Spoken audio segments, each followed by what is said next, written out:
Bapak Ibu guru yang saya hormati, syukur alhamdulillah pada siang hari ini kita bisa berkumpul dalam rangka peningkatan kompetensi GTK.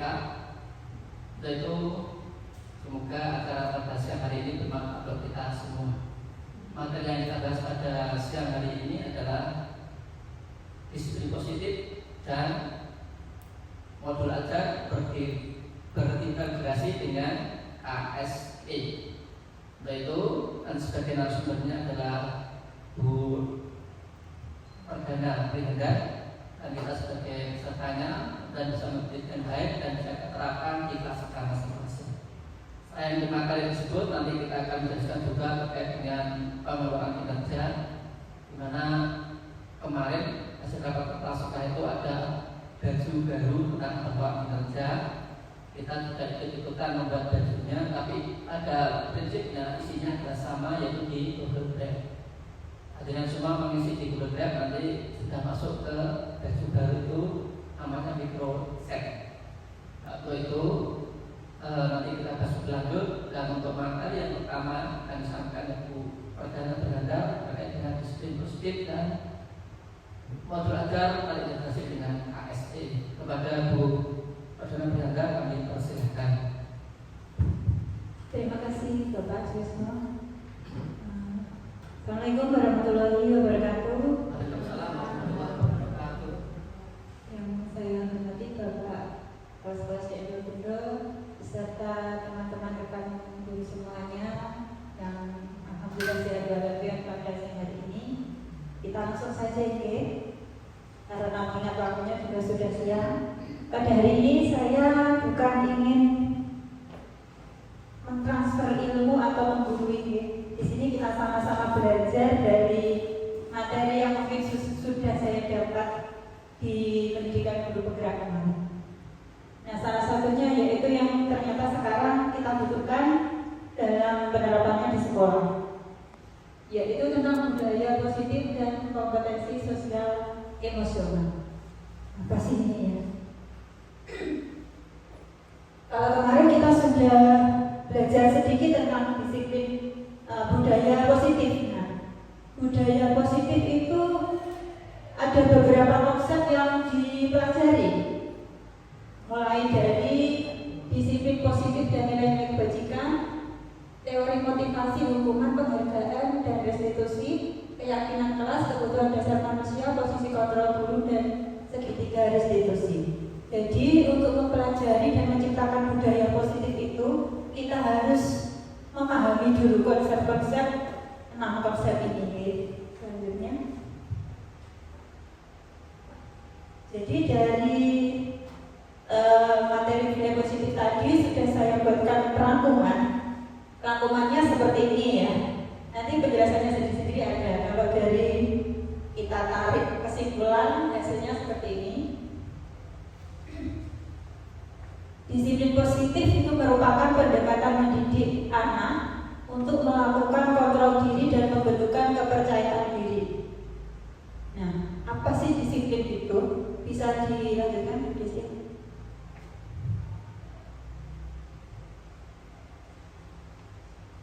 Selanjutnya, disiplin itu sebenarnya dari kata disiplina yang artinya belajar. Jadi pada zaman dulu itu murid-murid Sokrates dan Plato itu membentuk disiplin diri. Jadi di sini itu disiplinnya bukan yang disiplin seperti kita yang sehari-hari sering kita lakukan. Jadi disiplinnya itu merupakan disiplin yang keluar dari dirinya sendiri karena kepatuhannya dan ingin mencapai tujuan mulia yang diinginkan. Kalau di kita budaya disiplin itu dikaitkan dengan apa ya? Sesuatu yang dilakukan seseorang pada orang lain untuk mendapatkan kepatuhan, sehingga sering menimbulkan ketidaknyamanan sampai akhirnya hukuman juga.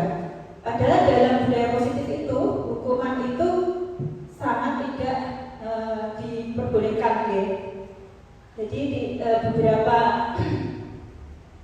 konsep yang terkadang kita lakukan itu berbeda dengan teori ya.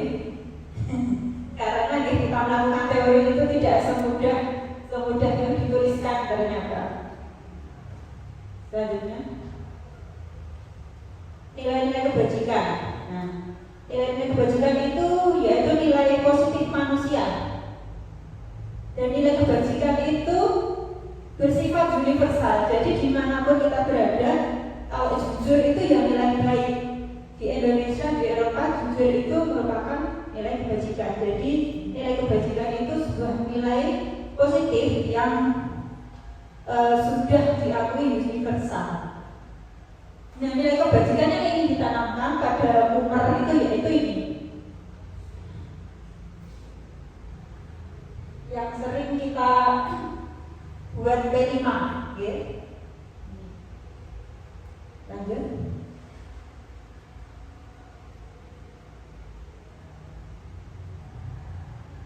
Ini salah satu contoh kita mengaplikasikan nilai kebajikan. Jadi guru mengatakan sesuatu, kemarin saya perhatikan rasa empatimu besar sekali pada saat menolong murid baru di kelas kita. Jadi nilai kebajikan yang ingin disampaikan itu apa? Yaitu berarti rasa empati terhadap temannya. Yang seperti yang nomor 2 itu nilai kebajikannya kepedulian. Jadi kita siratkan dalam ucapan sehari-hari. Lanjut.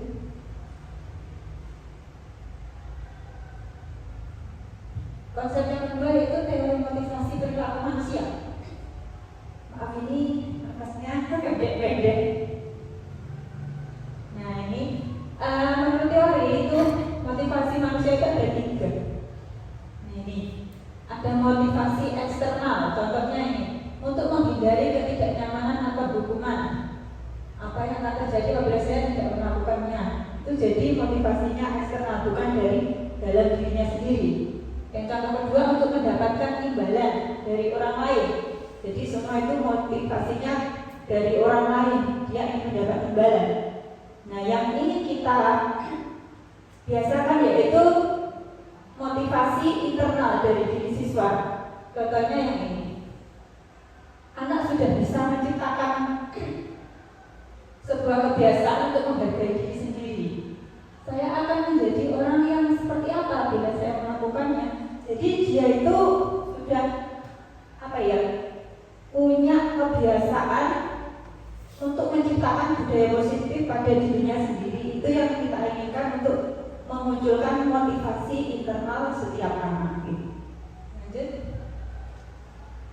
Nah, di sini tadi juga ada hubungannya dengan konsep penghargaan.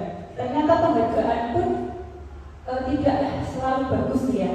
Hampir sama dengan hukuman kalau sudah sering kita berikan. Penghargaan di sini juga termasuk motivasi eksternal. Akibat dari pemberian penghargaan ini pengaruh-pengaruhnya bisa dibaca sampai slide berikutnya.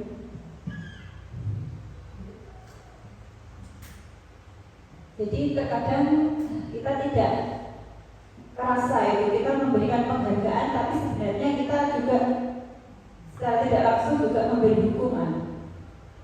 Nah seperti saat ini penghargaan mengurangi motivasi intrinsik. Siapa yang hafal surat ini? Nanti saya beri hadiah. Padahal belum diberi hadiah. Hadiahnya apa Bu? Nah karena kalau kita sering memberikan penghargaan, dia pinginnya hadiah disik lagi isonek hari ini. Kalau hadiah orang BI sudah jawab. Nah, jadi motivasinya dari eksternal. Jadi penghargaan itu juga kalau dilakukan terlalu sering juga menjadi sebuah hukuman. Rasanya seperti hukuman bagi anak-anak.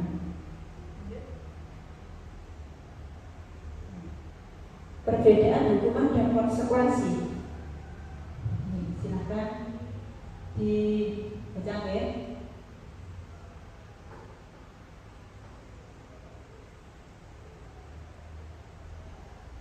Kalau hukuman itu pasti menyakitkan. Kalau konsekuensi itu sesuatu yang seharusnya terjadi dari perbuatan yang dilakukannya.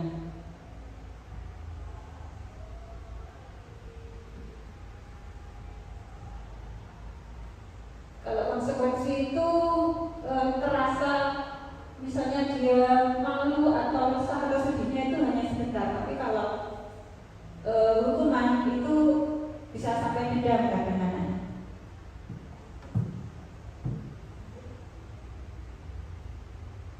Nah, selanjutnya restitusi. Nanti yang untuk restitusi sendiri ada babnya. Yang ini masih ada hubungannya dengan tadi penghargaan, hukuman, dan restitusi. Restitusi itu proses menciptakan kondisi bagi murid untuk memperbaiki kesalahan mereka, sehingga mereka bisa kembali pada kelompok mereka dengan karakter yang lebih kuat. Jadi kadang anak kalau salah itu kan menyendiri, seperti terasingkan gitu. Contohnya waktu dulu. Kalau kita nanti melakukan restitusi, dia menyadari kesalahannya, merubahnya, sehingga dia bisa kembali bermain dengan teman-temannya itu dengan percaya diri.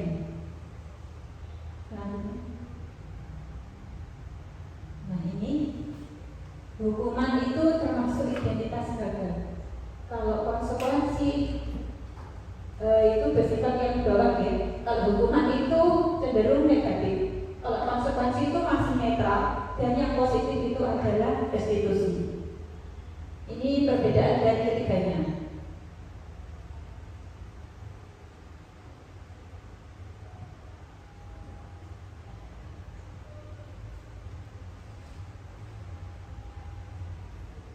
Saya ambil yang nomor 2 dari bawah.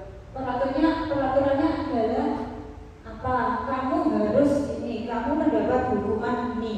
Seperti itu, jadi mendapat hukuman. Kalau yang konsekuensi, apa peraturannya? Mampukah kamu melakukannya? Kalau tidak mampu, nanti konsekuensinya apa? Seperti itu. Kalau yang restitusi, kita lebih mengajak ngobrol dulu ya. Bagaimana mengeluarkan motivasi itu dari dalam diri siswa sendiri. Jadi tidak sengaja itu siswa yang menemukan penyelesaian masalahnya. Kita memberikan pertanyaan-pertanyaan yang merangsang anak untuk berpikir bagaimana menyelesaikan masalah ini. Selanjutnya, keyakinan Pak.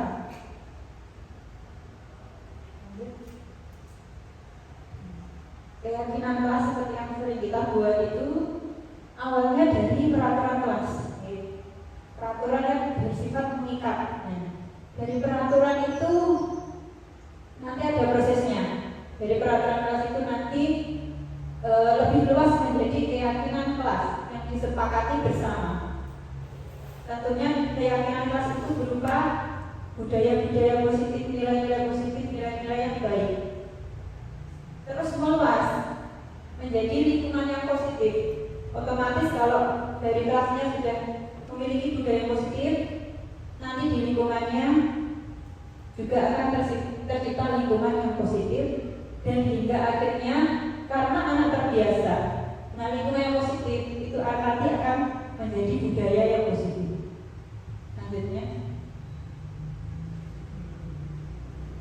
ini perbedaan peraturan dan kesepakatan kelas.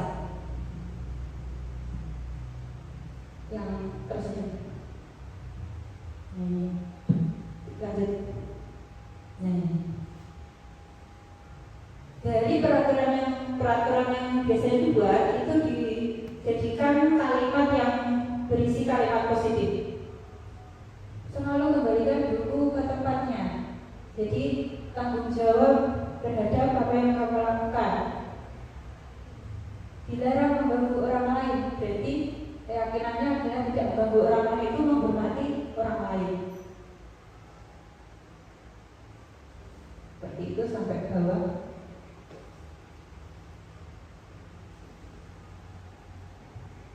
Lanjut. Nah ini belum lengkap ya. Kalau biasanya mungkin kita tidak menggunakan teori seperti ini, saya menjelaskan sedikit. Ternyata membuat keyakinan kelas itu tidak hanya langsung menulis saja, ada prosesnya dulu.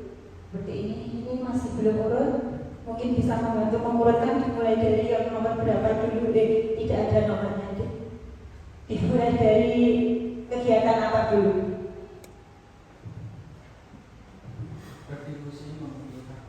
Berdiskusi. Kalau Pak Bambang dimulai dari berdiskusi. Yang berdiskusi memunculkan peraturan yang perlu ditaati. Ya, apalagi Pak? Setelah itu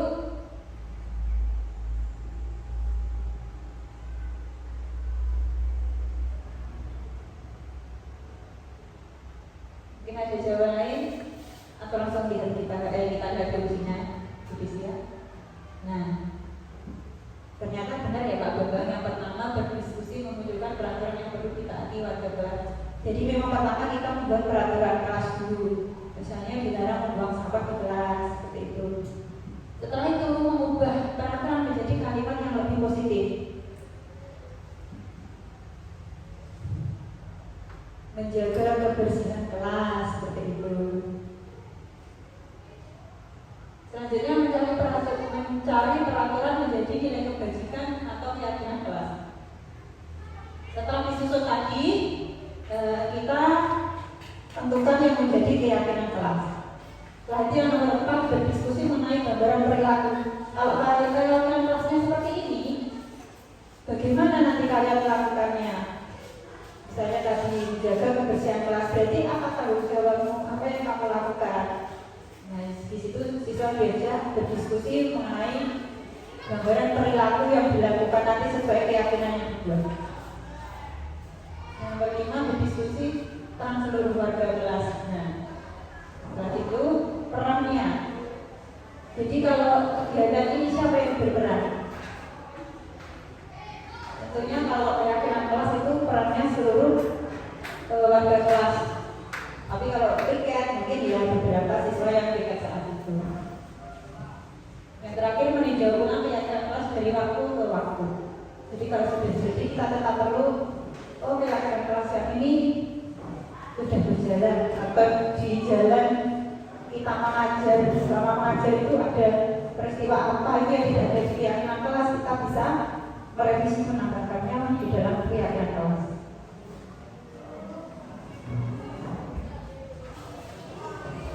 Konsep berikutnya yang mempengaruhi budaya positif yaitu juga kebutuhan dasar manusia. Diantaranya ini kebutuhan hidup, kasih sayang, kesenangan, kebebasan, dan kemaslahatan. Jadi untuk menciptakan budaya positif sendiri itu tadi ya juga dipengaruhi kebutuhan dari setiap individu. Oke. Kalau dia ingin kebutuhannya kesenangan, bagaimana saya senang kalau mendapat ujian dari guru misalnya seperti itu. Bagaimana itu jadi budaya positifnya? Dia harus melakukan apa agar mendapat ujian dari guru? Selanjutnya, posisi kontrol guru ini yang penting kita lakukan.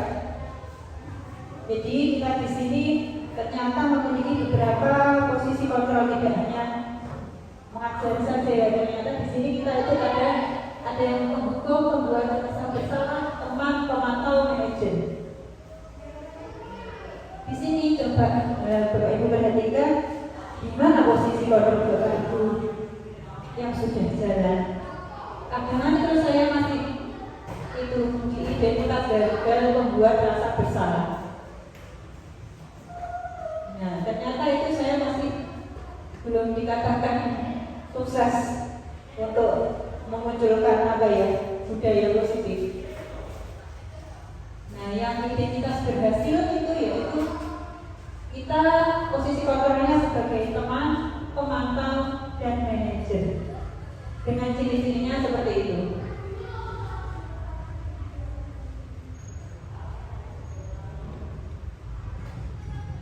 Sebagai penghukum, guru menunjuk-nunjuk, menyakiti, menyindir, membuat rasa bersalah. Seharusnya kamu seperti ini, ibu kecewa dengan sikap kamu. Nah, terus identitas kontrol guru sebagai teman, membuatkan alasan-alasan untuk muridnya. Jadi biar mereka guru bisa dekat dengan murid dengan membuat pertanyaan-pertanyaan, merasa murid agar mau bercerita, agar terbuka dengan gurunya. Jadi kita dapat mengerti apa yang sedang dihadapi oleh murid. Sebagai pemantau. Jadi di sini guru seperti mengamati ya, mengukur seberapa besar perubahan pada murid saya. Jadi sudah apa ya? Apa namanya?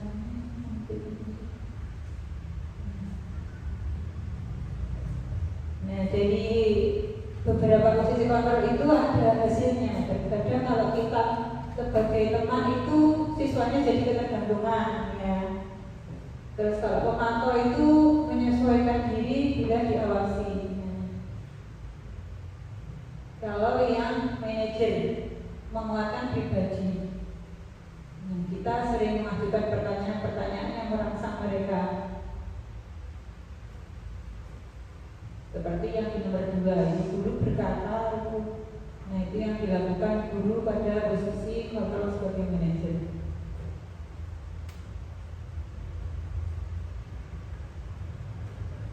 Selanjutnya, nah coba kita, nah ini, saya kecewa sekali dengan kamu. Itu tadi membuat merasa bersalah. Nah ini dari kata-kata ini kita tahu kita ada posisi kontrol guru yang mana. Kalau yang manajer itu terkesan gurunya memberikan pertanyaan-pertanyaan itu yang mengundang pemikiran siswa, merangsang pemikiran siswa untuk menyelesaikan permasalahannya. Kalau pemantau itu melihat dari ini perkembangannya.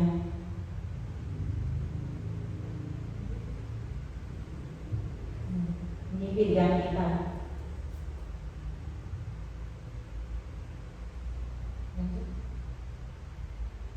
Segitiga restitusi.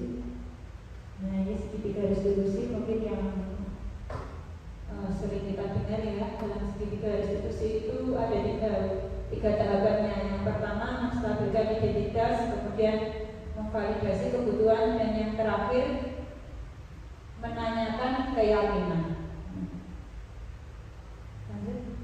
Ada beberapa contoh pertanyaan pada setiap ciri-ciri. Jadi di restitusi itu bukan menembus kesalahan untuk belajar dari kesalahan. Dari kesalahan ini apa yang kamu pahami, perbaiki hubungan, tawaran, bagaimana menurutmu penyelesaian yang dapat kamu lakukan. Jadi siswa diberi penawaran-penawaran. Restitusi menuntut untuk melihat ke dalam diri, jadi membantu siswa untuk mengoreksi dirinya. Jadi tadi kesalahan apa yang saya lakukan, bagaimana saya menyelesaikan permasalahan itu. Restitusi fokus pada solusi. Jadi yang perkara sudah terjadi itu tidak begitu dipermasalahkan, tapi kita bagaimana mencari solusinya. Karena permasalahannya sudah terlanjur terjadi. Jadi bagaimana solusi untuk mengatasinya agar tidak terjadi permasalahan itu lagi. Lanjut. Ini beberapa ungkapan-ungkapan yang dikatakan guru dalam tahap menstabilkan identitas.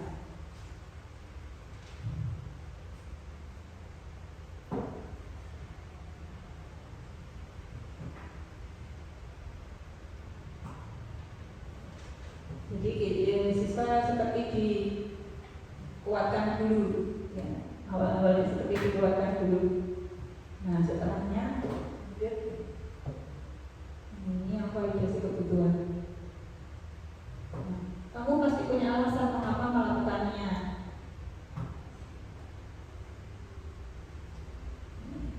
Alasannya apa? Ditanya. Lanjut. Yang ini menanyakan keyakinan. Jadi setiap tindakan itu dihubungkan dengan keyakinan kelas yang sudah dibuat. Di endingnya seperti ini.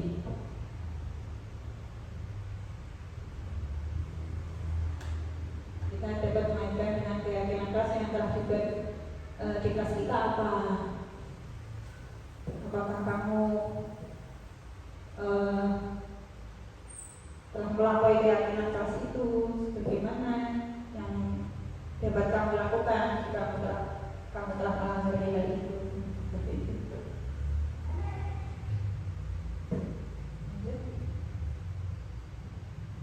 Sudah ya dulu. Ya, sebentar lagi. Terima kasih sudah datang mengambil. Pak Bagus sudah datang ya? Tadi pagi jangan diberitahu teman-teman yang tiket hari Sabtu. Katanya kamu hari Sabtu tidak tiket apa benar? Kenapa kok kamu tidak tiket? Terburu-buru ngomong mama ini terus kenapa kok tidak mau menikah seperti itu? Alasanmu apa? Masih pulang? Ya sebenarnya wajar kalau ini pulang karena ya sudah siang ya kamu masih capek.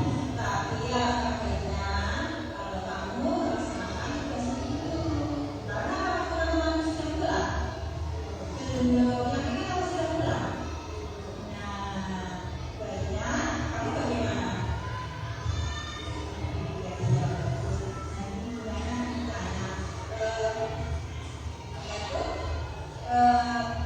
Kamu masih ingat yang masih kita buat yang kita dapat masih menurut kamu pelajaran dari keyakinan kelas apa yang sudah kamu lakukan? Iya, kan? Tiket kelas karena kamu tidak ada tiket ya. Iya, menurutmu tiket kelas itu apa arti? Penting. Jadi kalau tiket kelas itu penting, sebaiknya bagaimana sih Pak?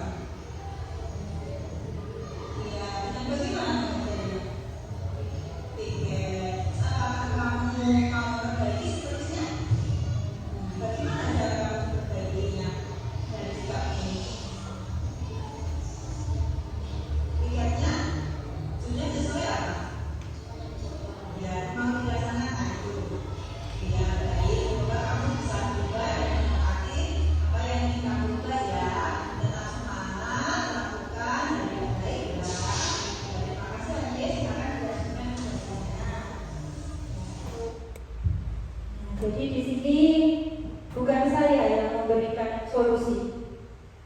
Kita merasa siswa untuk memunculkan motivasi dari dalam dirinya sendiri.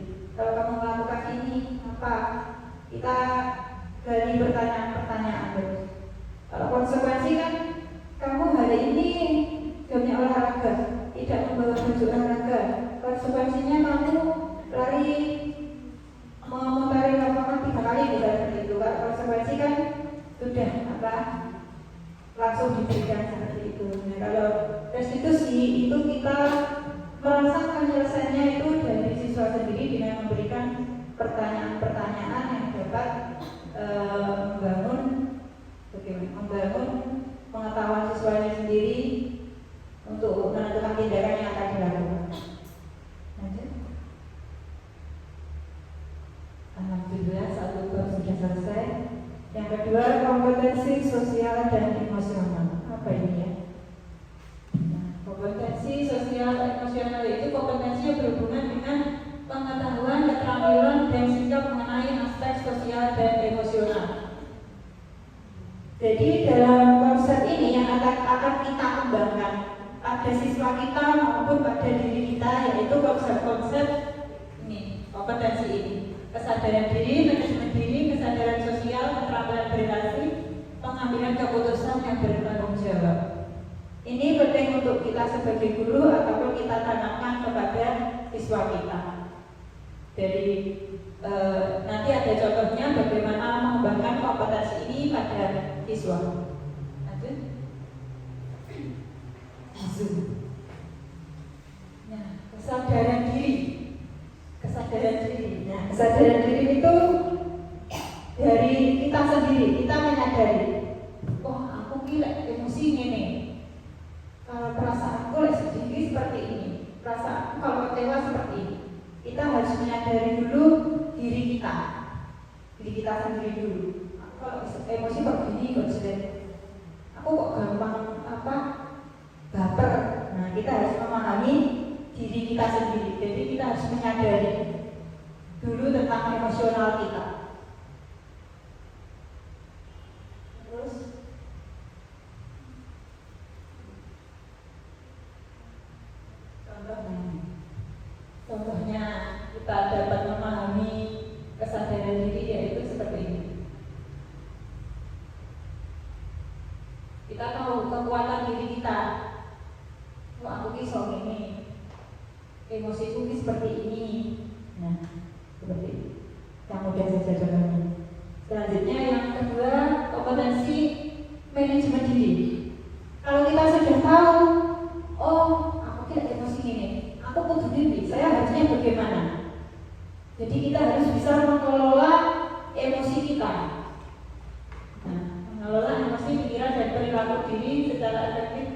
dari berbagai situasi untuk mencapai tujuan. Nah, kalau sudah tahu sifat saya seperti ini, bagaimana saya bisa mengendalikannya? Ya, kita bagaimana mengendalikan diri kita sendiri? Jangan sampai menyakiti orang lain. Ya.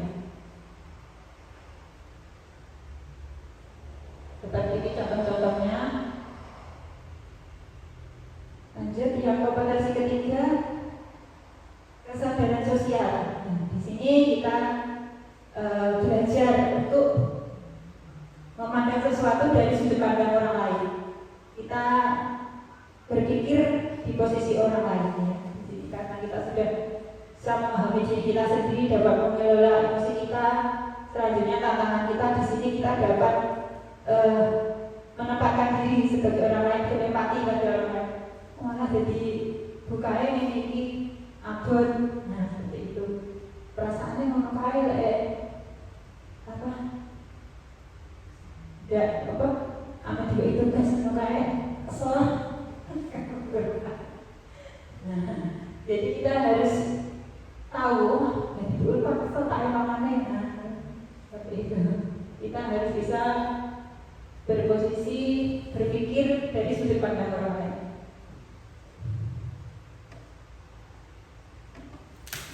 Mengakui kemampuan orang lain, mendemonstrasikan empati, rasa belas kasih, menunjukkan belas kasih kita kepada orang lain bagaimana, mengekspresikan rasa syukur. Lanjut.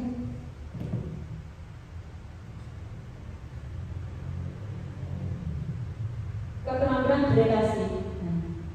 Kalau yang dari diri kita sendiri kita sudah mampu, kemudian kita belajar untuk kemampuan untuk membangun dan mempertahankan hubungan-hubungan yang sehat. Nah, di sini kita sudah belajar untuk komunikasi dengan efektif, bekerja sama dengan orang lain. Seperti itu contohnya.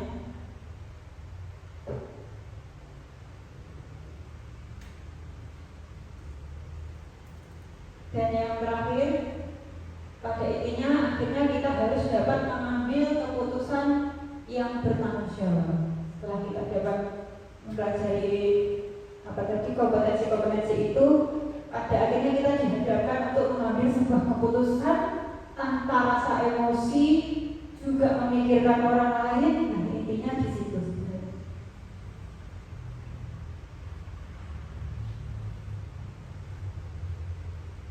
Ini adalah kompetensi yang harus dikuasai yang paling akhir. Contoh-contohnya ada di sini ya.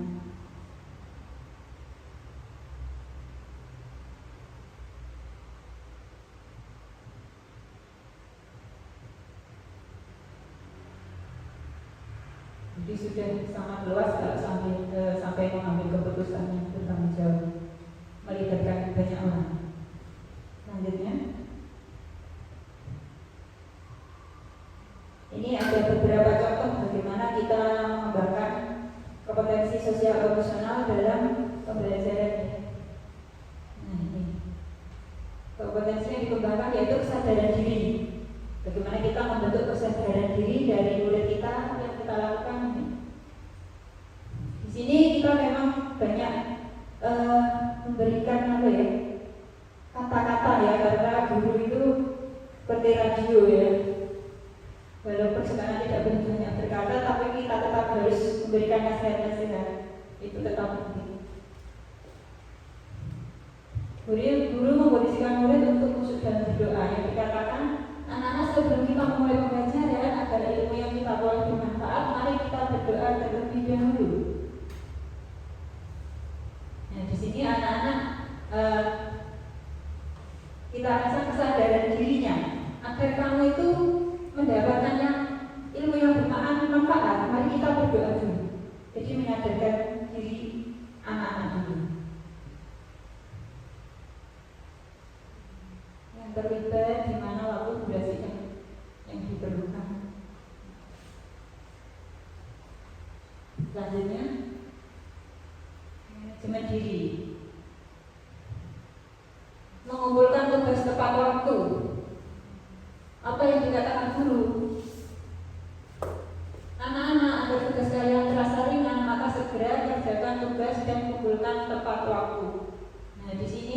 mengajarkan anak bagaimana mengelola waktunya, memanajemen dirinya agar nanti tidak buru-buru atau tidak sampai lupa mengumpulkan tugas. Jadi anak-anak diajak untuk mengumpulkan tugas lebih awal agar tidak terburu-buru. Di sini secara tidak langsung kita mengajak siswa untuk memanajemen diri mereka, mengelola diri mereka agar tetap dapat mengatur waktunya.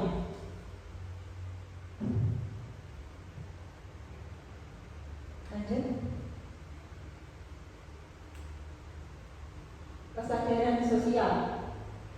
Ini tentang kegiatan rutin awal Jumat yang dilakukan bersama isinya sebagai memang janjinya tanggal Jumat secara sukarela. Yang dikatakan dulu, anak-anak sekarang adalah hari Jumat, saatnya kita melaksanakan kegiatan amal Jumat berkah untuk berbagi kepada sesama. Silakan menyisihkan sebagian uang saku kalian untuk dimasukkan kotak amal seikhlasnya. Di sini anak-anak diajarkan untuk mengembangkan kesadaran sosial untuk berbaginya. Ya. Jadi ini kita ada kata-kata berbagi kepada sesama. Jadi sudah tentang kesadaran sosial.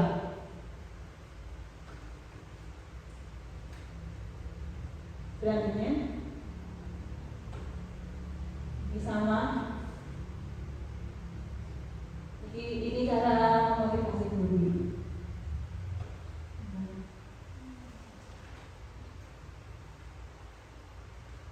Di sini sebagai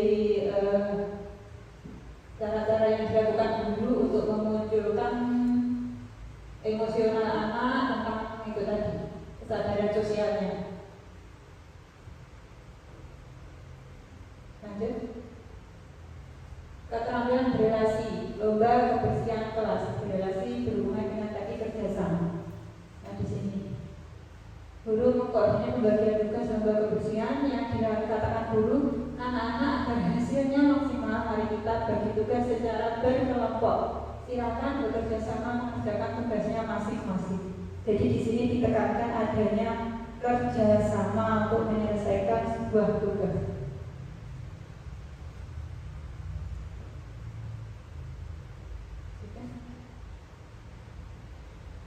Yang terakhir, pengambilan keputusan yang bertanggung jawab. Pemilihan kegiatan ekstrakurikuler sesuai minat siswa. Nah, ini. Di awal ajaran kita memberikan pilihan macam-macam ekstrakurikuler, kemudian siswa diminta untuk mengambil keputusan. Anak-anak di sekolah kita ada banyak ekstrakurikuler pilihan, ada tari, lukis, gajian, karawitan, dan lain-lain.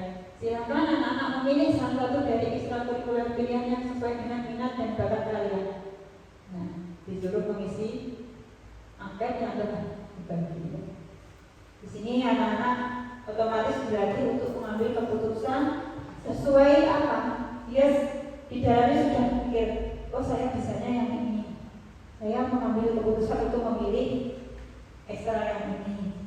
Jadi di sini anak-anak sudah dihadapkan untuk mengambil keputusan yang bertanggung jawab. Kalau kamu mengambil ekstrakurikuler ini, berarti nanti kamu bertanggung jawab untuk mengikuti kegiatan itu. Lanjut. Nah, tadi kita pada siswa ya. Ini ada contoh kepada sesama guru. Untuk penguatannya berkolaborasi untuk KST yang dikembangkan, keterampilan berrelasi, membangun komunitas sekolah seperti yang kita lakukan saat ini. Kegiatan ini bertujuan untuk meningkatkan kompetensi guru dengan berlandaskan kolaborasi. Nah, jadi saling bekerja sama, siapa yang punya ilmu terbaru dibagikan, bekerja sama dalam menyelesaikan tugas-tugas sebagai seorang guru. Ternyata kita lakukan pada siswa, tapi juga kita lakukan bersama-sama dengan rekan-rekan sejawat.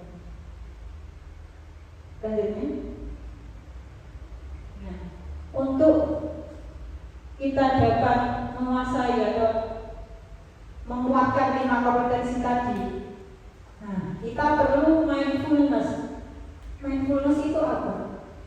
Kesadaran penuh, yaitu kesadaran yang muncul ketika seseorang memberikan perhatian secara sengaja pada kondisi saat sekarang dilandasi rasa ingin tahu dan rasa kebaikan. Jadi kita hadir di ruangan ini diniati kebaikan saya menambah ilmu. Saya di sini harus konsentrasi penuh, tidak mikirkan di tempat lain. Nah, yang itu yang harus selalu kita terapkan baik pada diri kita ataupun pada anak-anak, agar apa yang diterima itu benar-benar masuk, tidak bayangin atau nanti. Jadi harus datang dengan kesadaran penuh. Bagaimana caranya untuk kita menciptakan kesadaran penuh itu? Kadang saya duduk ini, saya pikirkan yang di rumah. Bagaimana caranya?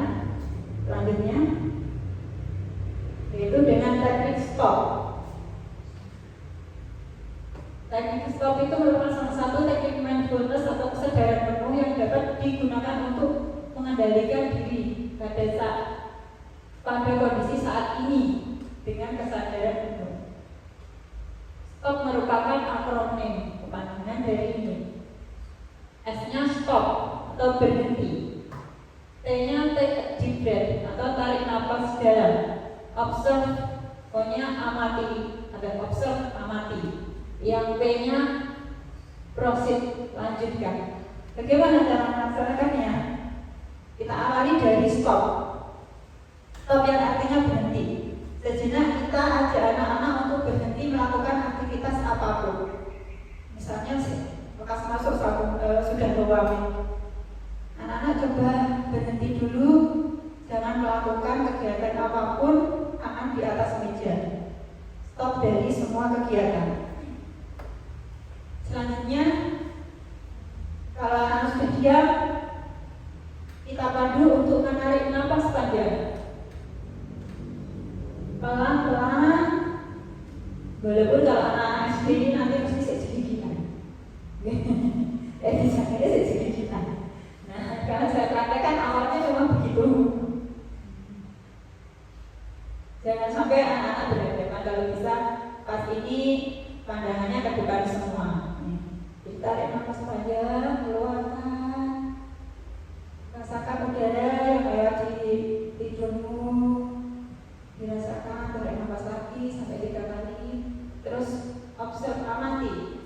Amati yang dirasakan pada tubuh saat kamu menarik nafas. Rasakan perutmu bergerak, mengembang, mengaktif. Setelah itu lanjutkan di sini maksudnya kegiatannya selesai, lanjutkan aktivitas kembali. Seperti itu nanti bisa dicoba di kelasnya masing-masing. Semoga dapat mengaplikasikannya, walaupun awalnya memang agak ngajak menjadi sih bocah. Selanjutnya di sini apa kaitannya pembelajaran sosial emosional dengan budaya positif? Melalui pembelajaran sosial dan emosional yang mengintegrasikan 5 kompetensi sosial emosional tadi, guru dapat mengenali dan memahami emosi masing-masing yang sedang dirasakan. Ini kita sebagai diri kita dulu ya. Jadi manfaatnya di sini kita dapat mengenali emosi kita saat mengajar. Jadi kalau ada masalah dari rumah itu tidak dibawa ke dalam kelas ya, sehingga mampu mengatur diri dan dapat menerapkan disiplin positif secara baik sesuai dengan kesadaran diri. Kalau kita sudah dapat menerapkan 5 kompetensi emosi tadi, tentunya kita dapat mengelola emosi kita. Masuk kelas itu kita dapat menerapkan budaya-budaya positif yang kita bawa, sehingga itu nanti bisa menerapkan budaya positif sampai ke lingkungan semuanya. Selanjutnya ini adalah contoh apa ya? RPP.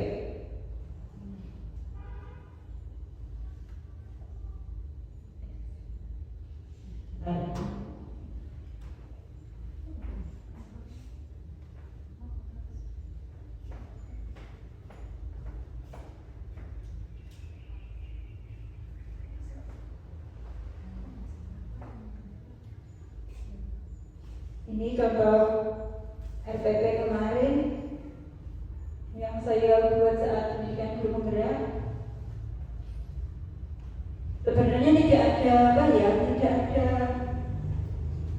patokannya dok ini benar atau tidaknya, kemarin tidak ada, tapi kita juga melihat referensi dari modul-modul sebelumnya, guru penggerak sebelumnya yang sudah ada. Ini RPP-nya sekaligus diferensiasi. RPP-nya berdiferensiasi, disiplin positif, kebudayaan positif, ada pendidikan karakternya dan juga kemampuan sosial emosional. Lanjut langsung ke intinya aja. Ini proses kita membuat diferensiasi. Nah, akan nampak pada pelaksanaan pembelajaran.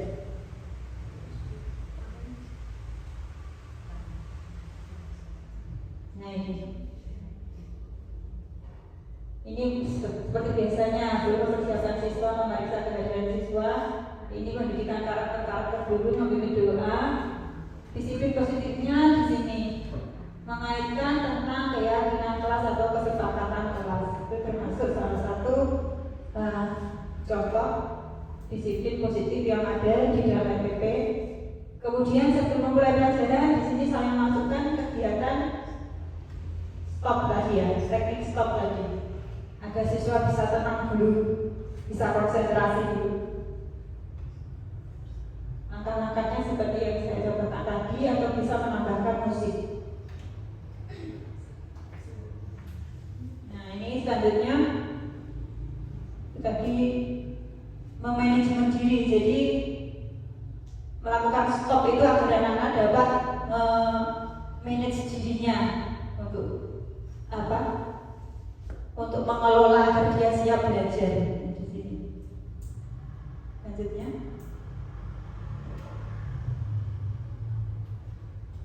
Nah, di sini kita masuk pada kegiatan kelompok. Di sini kita mengembangkan keterampilan berrelasi.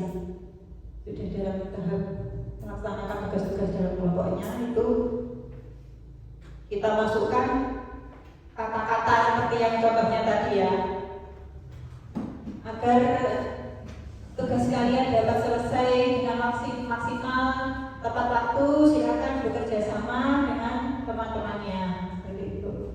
Jadi kita tambah ucapan-ucapan seperti itu. Selanjutnya,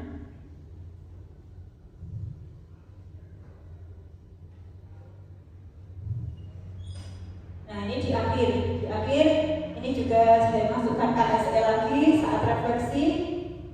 Agak dikecilkan. Ini ada roda perasaan ya. Jadi perasaan siswa bagaimana setelah pembelajaran dilakukan tadi. Nah, di sini yaitu KSE yang dikembangkan. Nah, kesadaran diri. Jadi setelah belajar ini apa yang kamu rasakan? Dia sudah memahami apa saja ini. Apa yang kalian rasakan dan pikirkan setelah pembelajaran hari ini? Adakah hal baru yang menyenangkan serta menantang yang kalian rasakan? Pembelajaran apa yang kalian dapatkan setelah kegiatan hari ini?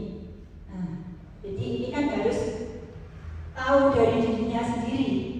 Dia harus memahami yang sudah saya pelajari tadi apa.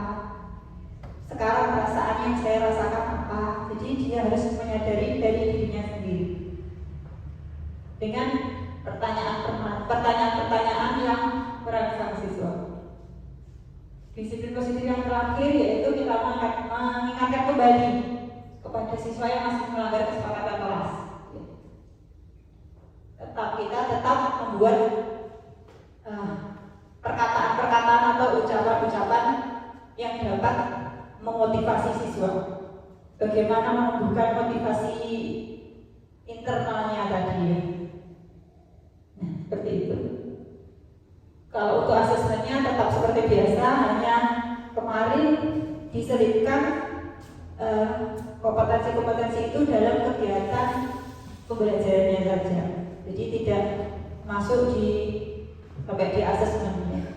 Kalau saya kemarin belajarnya seperti itu. Mungkin nanti kalau ada ilmu baru, ada asesmen yang sudah masuk tentang KSE juga harus bisa berbagi.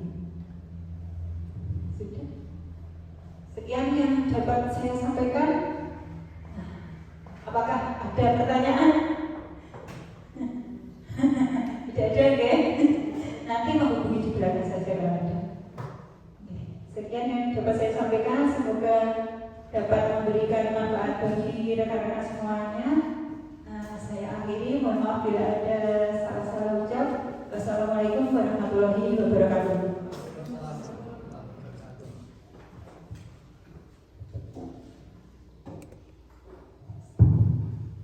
Terima kasih Ibu Nana telah memberikan ilmu yang bermanfaat bagi kita semuanya. Bapak Ibu, sesuai dengan jadwal kita jam 1:30 pas. Materi yang disampaikan ini juga untuk pembelajaran kita sendiri sebagai guru, terutama dari 5 kompetensi KSE tadi. Menyadari diri, banyak. Yang kedua tadi apa tadi? Manajemen diri. Terus yang ketiga sosial, empatnya relasi, yang kelima adalah mengambil keputusan. Ini kita juga masih perlu belajar loh, guru tapi masih perlu belajar. Nah, kalau sebelum bagian itu katakanlah apa Rasul mongso itu dalam relasi kita kocornya ini kayak Bu seperti Bunda tadi menyampaikan Bu Ulfa itu kesel. Kita juga harus berpikir, boleh aku Ulfa wira gitu. Seperti itu. Ini merasa Rasul mongso kita lepaknya awal ini, bawa ini seperti itu. Nah, selain kita belajar untuk 5 kompetensi sosial emosional tadi, kita juga diharapkan untuk mengintegrasikan ke dalam pembelajaran. Nanti dua-duanya awal dia belajar, kita juga mengajari siswa. Yang jelas itu kadang-kadang kita mengambil keputusan seolah-olah menjustis anak tidak bisa apa-apa, itu juga tidak baik.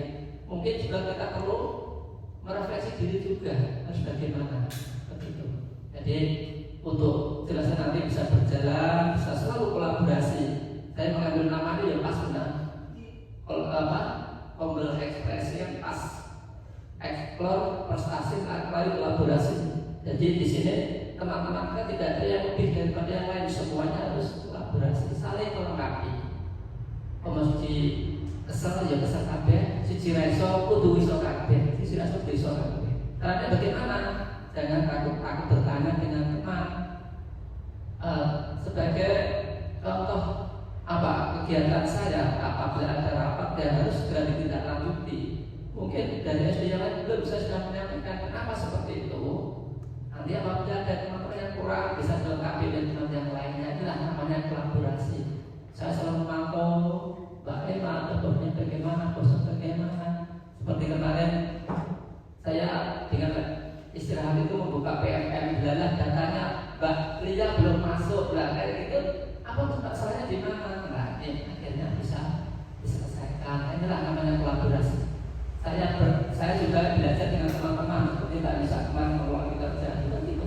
Nah itu nanti ada teman-teman yang boleh ilmu baru, tidak hanya dari Bu Perdana, mungkin Mbak Nisa yang sudah pernah di Malang tentang apa, IT apa, bisa saya sampaikan oleh teman-teman yang lainnya. Semuanya harus bisa, walaupun nggak pintar teman-teman kita tidak tahu. Itu terkait dengan materi yang saya baca Bu Perdana hari ini. Alhamdulillah luar biasa. Terima kasih bisa cerita untuk teman yang akan datang materi-materi yang menyesuaikan kebutuhan kita. Jelas bisa diterapkan sambil jalan, sekali berubah saya kira bisa CD mempelajari kejiwaan siswa anak bagaimana, mendekati anak bagaimana, mungkin jam terbang jenengan saya isi duluan saya ya. Bagaimana anak saya nakal, ya di sana langsung dikasih semua akal lah, tapi jangan juga masalahnya apa, mungkin di rumah juga perlu pendampingan orang tua. Ada juga yang di sekolah bisa bebas, akhirnya diluapkan di sekolah malah tambah nakal. Itulah namanya anak perlu kita dalami juga. Dan saya harapkan teman-teman jangan terbebani dengan sikap siswa di sekolah. Dalam arti mikir, mikir bocah sekolah, terus lepas. Kalau memang sekolah dilepas lah. Di rumah ya untuk keluarga. Malah kepikiran nggak usah lah. Masa abra aja nggak bisa. Jadi pada contohnya kayak tadi, moco orang, hafalan orang, tulis lengkap. Ternyata apa? Tidak ada selesai kita juga itu teman-teman. Baik Bapak Ibu, terima kasih Bu Nana. Semoga bermanfaat untuk kita semuanya. Untuk selanjutnya terkait dengan perluan kerja, kemarin ini karena waktunya nih, saya sampaikan secara umum saja. Kita menggunakan aplikasi Microsoft. Ada nggak gitu? Ada.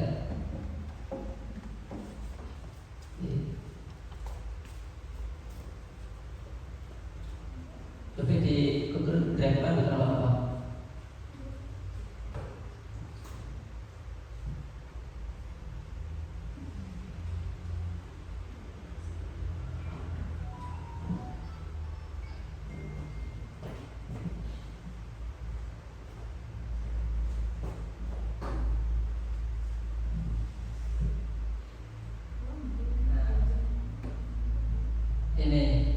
Ini Microsoft kita, soalnya kambingnya hanya, tapi isinya sama. Nah itu nanti isinya juga banyak sebenarnya, tapi juga panjang perjalanannya untuk membuat itu. Itu ada pengelolaan kerja, ada kepala sekolah dan guru.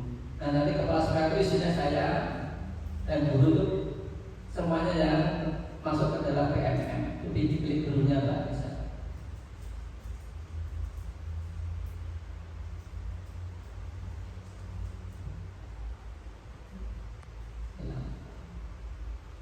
Gurunya saya masuk di situ. Nanti kalau diklik guru, kata nama satu-satu.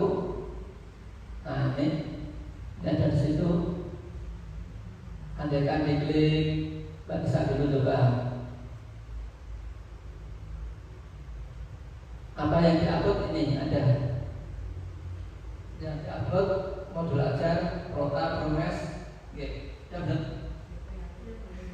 DPATP, nanti pengembangan profesi, ada untuk surat tugas masih belum ada di situ, nanti ditambah lagi, masih tidak pernah ya, lalu tambah lagi di situ.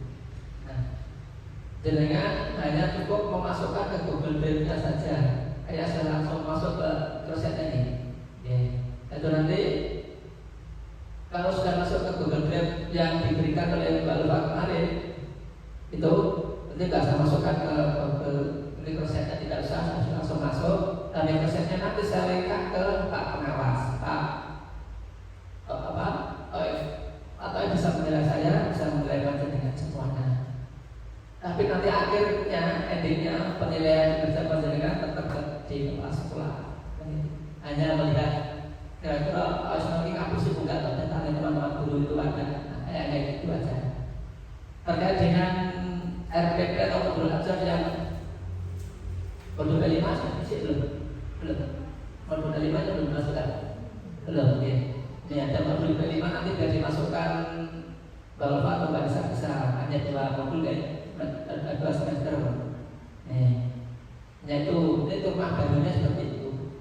Dan dengan pada prinsipnya pada pokoknya hanya mengisi di Google Drive-nya saja. Terkait dengan RPP atau modul ajar integrasi dengan KSE, kalau jenengan mungkin mencari atau membuat sendiri lama. Kalau menunggu di KKG mau dibuatkan bersama boleh ditulis saja. Nanti tidak serta-merta langsung dimasukkan, tidak, kita edit dulu, disesuaikan dengan kondisi kelas kita seperti apa. Nah, itu tadi seperti contoh yang disampaikan Bu Nana tadi, ada terutama di kerja kelompok ini ya, yang muncul KS-nya di situ. Dari menyadari diri sendiri, terus relasi, kemudian keputusan menyampaikan laporan hasil diskusi, nah seperti itu. Seperti apa yang benar, tidak ada aturan yang benar salahnya. Mulai dari saya SPG dulu, RPP kalau berkembang berkali-kali, ya sudah kayak gitu. Kadang-kadang ada pengawas dulu itu kaku, harus itu tidak ada seperti itu sebenarnya. Modelnya juga bermacam-macam, berganti-ganti. Nah ini terkait dengan pembagian kerja. Dan saya harapkan pengelola kerja jangan membebani panjenengan seperti kapan pas undar ada LPP yang kira-kira mau belajar dan mendukung upload tidak apa-apa, kayak dulu. Jadi nanti ada observasi tanggal 18 Maret siapa yang siap untuk observasi dengan Pak Taufik. Tanggal 18 Maret ada observasi kelas, supervisi kelas. Masa? Pada Ramadan kelas 5 dan kelas lainnya.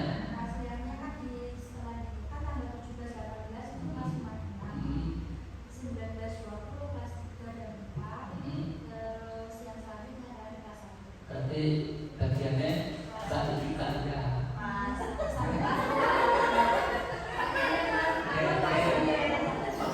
Pada waktu deh, benar sudah buat kemarin. Atau yang kembali ya, akan kembali ya. Jadi persiapkan kalian modulasinya tanggal 18 kakak. Nah itu supervisinya tanggal 18 Maret. Nah, apa biar pengalaman juga. Ya kita sudah kerjasama dengan tidak bisa dilepaskan antara panjenengan saya ke Pak Taufik itu harus kerjasama. Beliau juga harus ada laporan kerjanya. Ini demikian Bapak Ibu, saya kira sudah cukup. Mungkin ada yang masih sempat belum sholat zuhur dan juga mau jam 2 waktunya pulang.